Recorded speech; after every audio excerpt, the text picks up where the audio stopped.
వర్తమానం మధ్యాహ్న వార్తలకు స్వాగతం. వార్తలు చదువుతుంది భాష. ఈరోజు వార్తల్లోని ప్రధాన అంశాలు: తెలంగాణకు కేటాయించాల్సిన ప్రాజెక్టులను గుజరాత్, ఏపీకి తరలించారు. కేంద్రంపై కాంగ్రెస్ విమర్శలు. వివాహేతర సంబంధం కోసం భర్త హత్య, పాతపట్నంలో భార్య, ప్రియుడు, సహచరుడు అరెస్ట్. చందానగర్ నగల దుకాణ దోపిడీ కేసులో ముగ్గురు అరెస్ట్. రాష్ట్రాల మధ్య ఆరోగ్యకరమైన పోటీ గురించి మాట్లాడుతూ ప్రధాన పెట్టుబడుల కేటాయింపులో వైపరీత్యపూర్వక వైఖరి అవలంబిస్తున్నారని ప్రధానమంత్రి నరేంద్ర మోదీపై సీనియర్ కాంగ్రెస్ నాయకుడు, AICC general secretary Jairam Ramesh గురువారం అనగా ఆగస్టు 14న ఆరోపించారు.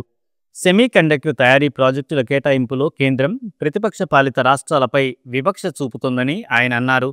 తాజాగా 4 ప్రాజెక్టులకు ఆమోదం లభించినప్పటికీ ప్రతిపక్ష పాలిత రాష్ట్రాల నుండి బీజేపీ పాలిత రాష్ట్రాలకు తరలించే విధంగా షరతులు విధించారని రమేష్ తెలిపారు. తెలంగాణలో ప్రాజెక్టు ఏర్పాటు చేయడానికి దరఖాస్తు చేసిన ఒక కంపెనీకి ఆ ప్రాజెక్టును ఆంధ్రప్రదేశ్కు తరలించాలనే షరతుపై మాత్రమే ఆమోదం ఇచ్చారని ఆయన ఆరోపించారు. ఇదే విధంగా తెలంగాణకు కేటాయించాల్సిన 2 ప్రాజెక్టులను గుజరాత్కు తరలించారని, అలాగే తమిళనాడులో ఏర్పాటు చేయాల్సిన ఒక ఫ్యాక్టరీని కూడా గుజరాత్కు తరలించే షరతుతో ఆమోదం ఇచ్చారని తెలిపారు. మోదీ ప్రభుత్వం తాజాగా దేశంలో 4 సెమీకండక్టర్ తయారీ ప్రాజెక్టులకు గ్రీన్ సిగ్నల్ ఇచ్చింది. సమగ్రమైన ప్రణాళికలతో ఒక ప్రముఖ ప్రైవేట్ కంపెనీ తెలంగాణలో ప్రాజెక్టు ఏర్పాటు చేయడానికి దరఖాస్తు చేసింది. కానీ ఆమోదం మాత్రం ఆంధ్రప్రదేశ్కు మారిస్తేనే లభించింది. ఇంతకు ముందు కూడా ఇలాంటి మార్పులు బలవంతంగా చేయించారు. తెలంగాణ నుండి 2 ప్రాజెక్టులు గుజరాత్కు తరలించబడ్డాయి. తమిళనాడు నుండి ఒక ప్రాజెక్టును కూడా గుజరాత్కు మార్చాలని షరతు పెట్టారు. ఇంకా ఏం చెప్పాలి? రాష్ట్రాల మధ్య పోటీ వల్ల భారత్ బలపడుతుందని ప్రధాని చెప్తారు.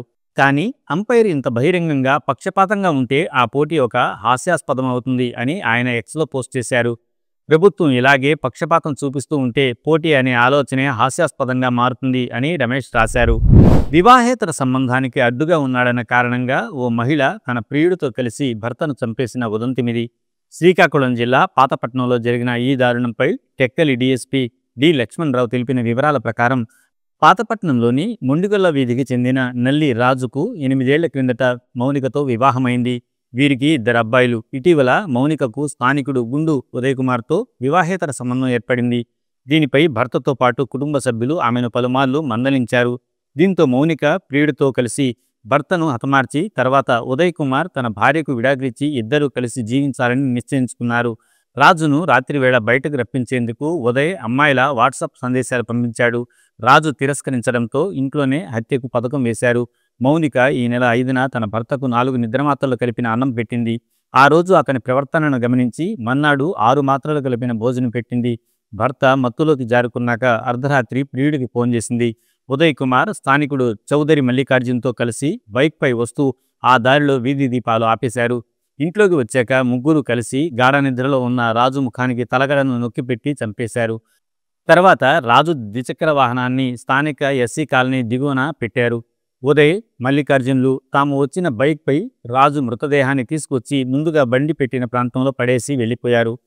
తన భర్త రాత్రివేళ ఇంటి నుంచి బయటకు వెళ్లి తిరిగి రాలేదంటూ మౌనిక అతని కుటుంబ సభ్యులకు ఫోన్లో సమాచారం ఇచ్చింది.